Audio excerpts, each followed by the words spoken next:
आता एक breaking news अशी आहे की पीएसआय गोपाल बदने फलटण पोलीस ठाण्यामध्ये हजर झालाय। बदने महिला डॉक्टर आत्महत्या प्रकरणात आरोपी आहे आणि अखेर आपण बघतोय की बदनेचा शोध घेतला जात होता, तो फरार होता, पण तो फलटण पोलीस ठाण्यामध्ये हजर झाल्याचं कळतंय।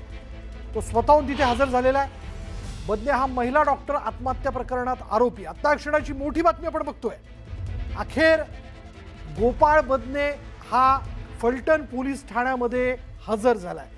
अधिक माहिती आपण जाणून घेणार आहोत।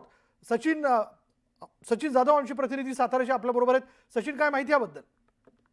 अगदी खरं पाहायला गेलं तर महिला डॉक्टर आत्महत्या प्रकरणी जो नंबर 1 चा आरोपी होता, जो संशयित आरोपी होता, तो गोपाल बदने हा आता स्वतःहून फलटणच्या ग्रामीण पोलीस ठाण्यामध्ये हजर झालेला आहे। पोलिसांनी त्याचा ताबा घेतलेला आहे आणि पोलीस आता त्याची चौकशी सुद्धा करतील, नक्की या प्रकरणामध्ये त्याचा काय सहभाग होता। मात्र आत्ताची ही सगळ्यात महत्त्वाची अपडेट, आज सकाळी प्रशांत बनकर यानं स्वतःलाच पोलिसांच्या स्वाधीन केलं होतं आणि आता स्वतः गोपाल बदने जे पीएसआय आहे यानं सुद्धा आता पोलिसांना स्वतःहून पोलीस स्टेशनला हजर होऊन त्यांनी सरेंडर केल्याचं आपल्याला एकूणच पाहायला मिळतंय।